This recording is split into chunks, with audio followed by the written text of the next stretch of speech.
GT alarms. If it's a hardwired alarm, it's got the green light on it. When you're looking from underneath, you'll see the green light. If it's chirping, it's just got a low battery. So you just come to it and you look around the outside till you see this little slot here. Now when you find the slot, you just put a screwdriver in that hole and give it a sharp whack away from you. You see how it slid away? And then it comes down. So I pushed it that way, away from the screwdriver, and down it came. And then I grabbed that and pull that little battery out.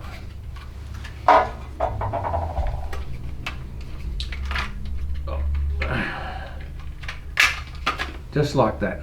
The battery's out, and then I would press and hold that button to discharge it completely.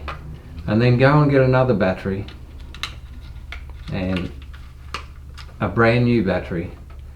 Make sure that you get the positive and negative around the right way, and you can see they're different sizes there, and slip the new battery in. And then just clip it back into that same little spot, and that's ready to go back in. Now that you'll see that there's little tabs here for that to fit in the holes, so you kind of get that into the right spot, and then just slide it back to where it was. I slid it that way, it did a chirp to show that it had started up. Job's right, battery changed.